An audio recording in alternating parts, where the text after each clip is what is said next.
Bem-vindos a mais um vídeo. Hoje nós vamos falar sobre os ensinos que Jesus fez sobre dinheiro, finanças. O que é que Jesus ensinou? E eu vou falar aqui 3 ensinamentos. Primeiro é sobre impostos. O que é que Jesus ensinou sobre pagamento de impostos? Temos aqui em Mateus capítulo 22, dos versículos 17 ao 21, quando perguntaram para ele se era lícito, se era legal, se era certo pagar o tributo. E Jesus pergunta para eles: vocês estão me experimentando por quê? Hipócritas. Por que hipócritas? Porque o imposto é algo que vai para o Estado. E aí ele fala assim: mostre-me a moeda do tributo. E eles lhes apresentaram um dinheiro. E disse: de quem é a efígie que está na inscrição? Disseram eles: de César. Então ele disse: dai a César o que é de César e a Deus o que é de Deus. Para você entender bem o assunto que a gente está tratando aqui, se a gente está aqui no Brasil, a gente tem o real brasileiro. A gente vai em qualquer lugar e esse real brasileiro é aceito. Por quê? Porque a efígie, né, no caso, a marca que tem na moeda é do Banco Central do Brasil. Então aquele dinheiro, ele pertence ao Estado,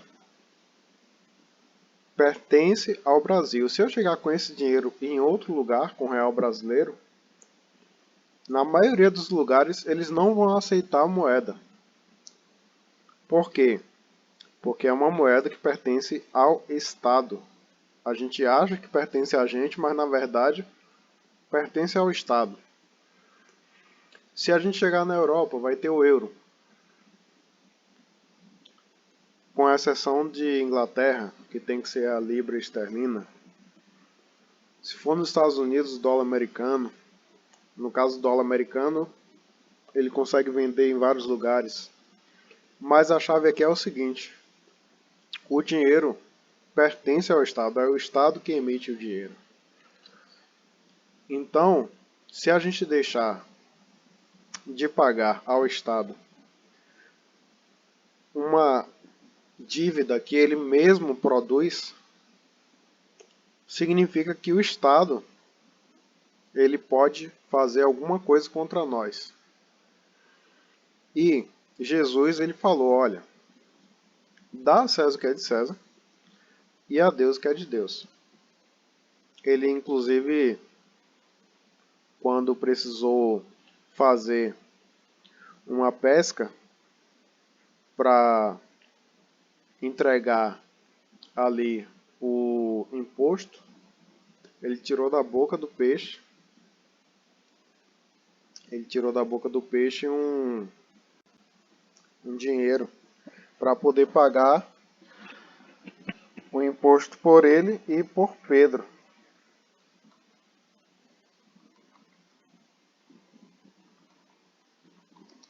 Vou mostrar aqui. O apóstolo Pedro, ele teve dificuldade de pagar o imposto da manutenção do templo. Aí ele foi atrás de Jesus, que orientou a ir buscar o dinheiro na boca do peixe. Onde é que a gente vê essa passagem? Mateus 17, 24 ao 27. Jesus chegando a Cafarnaum, aproximaram-se dele Pedro e os que cobravam as de dracmas e disseram: o vosso mestre não paga as de dracmas? Ele disse: sim, e entrando na casa de Jesus antecipou dizendo: que te parece, Simão, de quem cobram os reis da terra os tributos ou impostos? Dos seus filhos ou dos alheios? Disse-lhe Pedro: dos alheios. Disse-lhe Jesus: logo, estão livres dos filhos, mas para que os não escandalizemos, vai ao mar, lança um anzol, tira o primeiro peixe que subir e abrindo-lhe a boca encontrarás um estáter. Toma e dá-o por mim e por ti. Então, aqui é um exemplo de Jesus que extrapola o normal. Porque o normal é a gente só pagar o imposto devido. A gente sabe que o Estado sempre cobra mais. Mas Jesus, até quando cobraram indevidamente dele, ele realiza ali um milagre de uma moeda na boca do peixe, mas paga o imposto.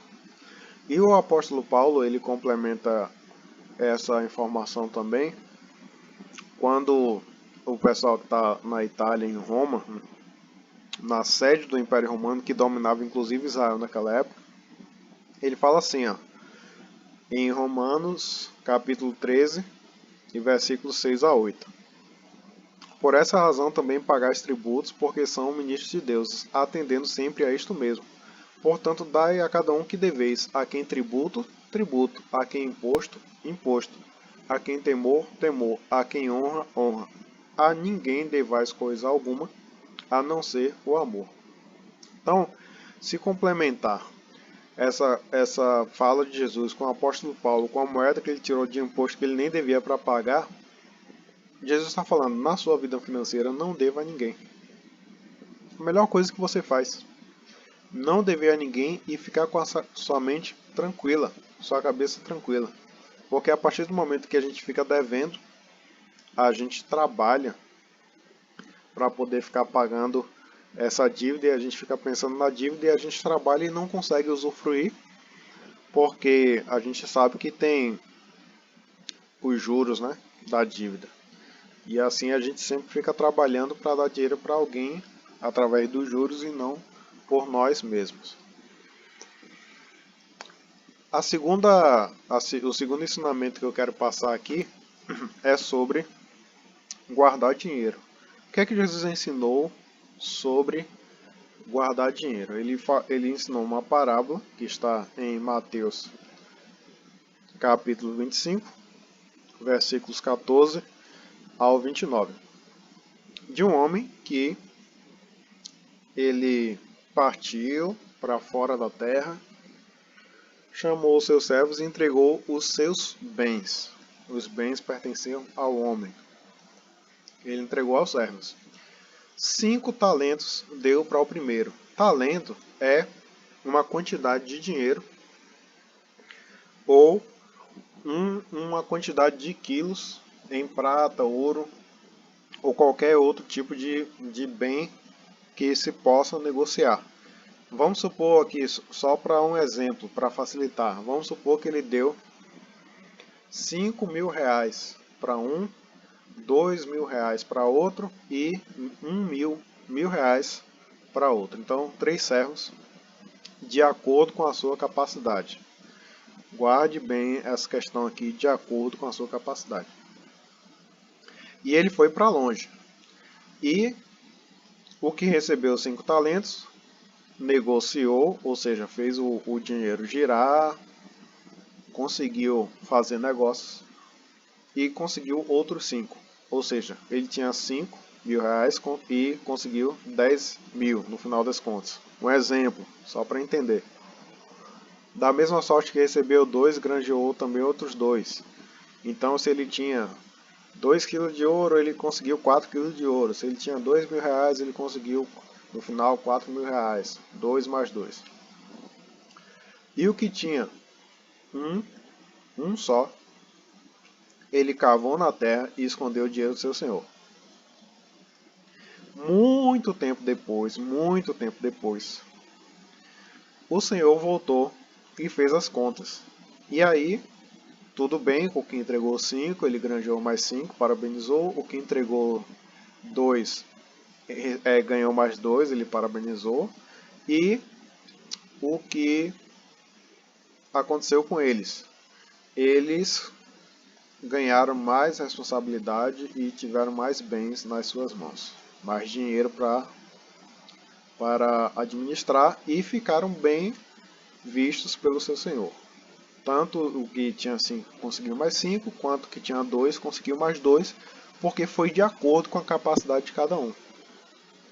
Isso significa que a gente não pode ficar se comparando com outras pessoas. Por exemplo, uma pessoa tem 100 mil reais em bens, aí ela consegue, durante alguns anos, a vida, multiplicar para 200 mil, 300 mil, ela partiu de um início diferente do nosso. É que nem a pessoa que tiver 1.000 reais conseguir transformar 1.000 em 2.000. É a mesma coisa que a pessoa de 100 mil conseguir transformar em 200 mil.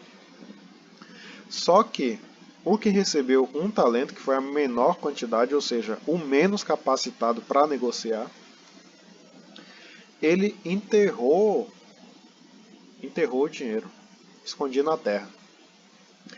E, assim, eu vejo muito pregações sobre esse assunto em relação a talento, como se fosse talento de cantar, talento de pregar, talento de evangelizar. Pode ser feita uma relação com isso, mas aqui está falando realmente sobre dinheiro. E ele falou, ó, você é mau e negligente. Você deveria, no mínimo, se você não é capaz de negociar, você pegava o dinheiro que é meu e não é seu e entregava para o banco e fazia render lá. Então o que é que Jesus está falando aqui? A pessoa ela tem que sempre buscar não se apegar ao dinheiro. Por exemplo, pegou o dinheiro, vou ficar com o dinheiro guardado e se for de alguém eu guardo, não faço nada. Se for meu, eu gasto, e aí eu trabalho, e aí eu ganho dinheiro, e aí eu gasto, eu trabalho, ganho dinheiro, gasto, trabalho, ganho dinheiro, gasto. Jesus não orientou a fazer isso. Jesus orientou a quando a gente receber, se a gente não sabe negociar, se a gente não sabe empreender, se a gente não sabe fazer mais dinheiro com aquele dinheiro, multiplicar, a gente simplesmente coloca no banco, faz um investimento e deixa aquele dinheiro rendendo. O que não pode é a pessoa ficar apegada ao dinheiro no sentido de ela achar que tem aquele dinheiro, não faz nada e ela acha que está correto. Não está. Ah, o que você faz com o dinheiro depois que rendeu? Você que decide. Você entrega o dízimo, você doa aos pobres, você compra mais alguma coisa, faz mais algum negócio. Eu estou chegando quase a mais um assunto aqui de uma pessoa rica. Eu estou mostrando pessoas aqui que são servas, que elas têm que fazer multiplicar. Agora vamos para um caso aqui diferente. Vamos para o caso aqui de uma pessoa que tem mais dinheiro. Mateus capítulo 6. Mateus capítulo 6, versículo 19 a 21. Não ajunteis tesouro na terra, onde a traça e o ferrugem tudo consome, e onde os ladrões minam e roubam. Mas ajuntai tesouros nos céus, onde nem a traça nem a ferrugem consome, onde os ladrões não minam nem roubam. Porque onde estiver o vosso tesouro, aí também estará o vosso coração. Para que eu abri isso aqui? Para mostrar a passagem do homem rico. Esse aqui já é diferente. Esse aqui já não é um servo que tem que fazer multiplicar o dinheiro. Aqui eu estou falando de uma realidade de um homem rico, certo? Ele tinha produzido muito. Deus gosta disso. Deus gosta de quem produz. Deus não gosta de quem não gosta de trabalhar. Deus gosta de quem gosta de trabalhar, quem gosta de produzir. Porque quando a gente produz, a gente trabalha para a gente, para a nossa família, trabalha para os outros, ajuda os outros. E aí ele ficou pensando, um homem rico, aqui já não é mais servo, aqui já é um homem rico. O que é que eu vou fazer? Eu não tenho onde acumular mais os meus frutos. E aí ele não tinha mais, ele colheu tanto, plantou e colheu tanto que ele não tinha mais onde colocar, guardar os frutos dele. Ele estava pensando em guardar, em vez de continuar produzindo. E aí ele falou, eu vou destruir, derrubar os celeiros, os silos, né? A parte que armazena lá os grãos, os frutos, e vou construir outros maiores, e ali eu vou recolher todas as novidades e todos os meus bens e vou falar para minha alma, para mim mesmo. você tem o suficiente para muitos anos. Então você fica aí só parado, sem produzir mais nada. Come, bebe e folga e não trabalhe mais. Isso é o homem rico. Aí Deus falou para ele: louco, essa noite te pedirão a tua alma, e o que tens preparado para quem será? Por quê? Porque ele para si ajuntava tesouros e não era rico para com Deus. Por isso que eu abri essa passagem aqui, ó. Onde estiver o vosso tesouro, aí estará também o vosso coração. Esse é o conselho de Jesus. Não tem necessidade.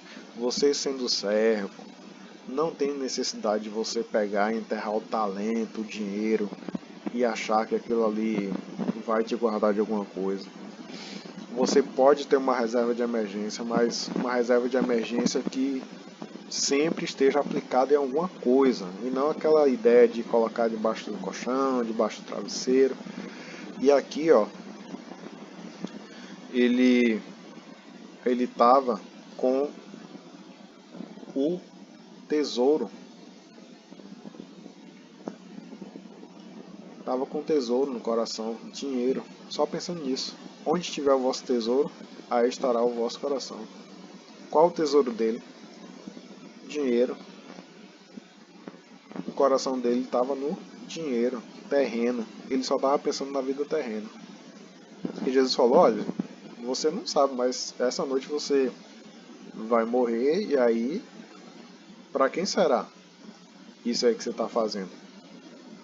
Ou seja, não pode parar de produzir. Enquanto tiver vida, precisa produzir.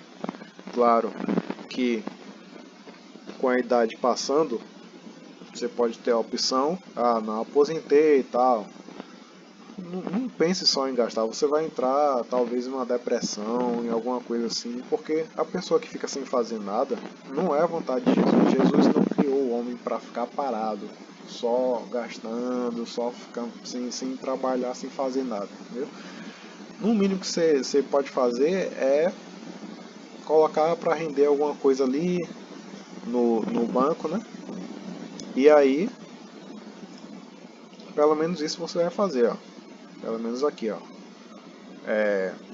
Se você não sabe negociar, pelo menos você coloca lá com o banqueiro, e quando vier você recebe com juros. E aí você pega aqueles juros, reinveste, faz alguma coisa. Certo? E o outro assunto aqui, um tópico aqui, para não deixar de falar sobre finanças que Jesus orientou, é sobre o dízimo. Eu vou falar aqui um versículo que está em Mateus capítulo 23, versículo 23. Ai de vós, escribas e fariseus, hipócritas, pois que dizimais a hortelã, o endro, o cominho, e desprezais o mais importante da lei, o juízo, a misericórdia e a fé.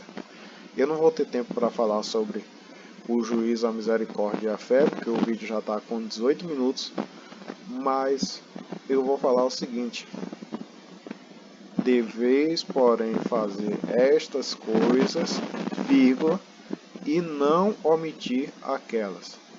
Essa vírgula aqui, até no português dá para a gente entender, não precisa nem saber grego para poder entender que Jesus estava falando o seguinte. Essa vírgula aqui é uma vírgula de uma ideia adversa, uma ideia que está em oposição à outra. Ou seja, você tem que fazer essa coisa. De um lado eles entregavam dízimo, do outro eles omitiam o que? A lei, o juízo, a misericórdia e a fé. Então Jesus falou: você tem que fazer essas coisas. O que é essas coisas? Dizimar sobre a hortelã, dizimar sobre o endro, dizimar sobre o cominho, e também saber fazer cumprir a lei, o juízo, a misericórdia e a fé. Então tem gente que fica falando: ah, Jesus falou que ele anulou o passado todo, a lei toda, então ele não tem nenhuma referência para entregar o dízimo. Se você sabe português, você sabe que Jesus falou que é para você deve fazer essas coisas e não omitir aquelas, senão você vai cair nesse pecado aqui, ó, que você ajunta tesouros para si e não é rico para com Deus. Então, todas as passagens que eu li aqui, eu podia falar muitas passagens do Antigo Testamento. Eu fiz questão de ler todas do Novo Testamento para você ver que aqui é Jesus falando. Então, se você, não vou entregar dízimo, tal, então você não vai ser rico para com Deus, nem rico para com o seu próximo, com certeza. Você está pensando só em si. E aí, meu amigo, Jesus não orienta isso não. Espero que você tenha gostado do vídeo. Se você tiver alguma dúvida mais sobre o assunto ou quiser uma parte 2, coloca aqui nos comentários e nós vamos fazer. Que Deus te abençoe.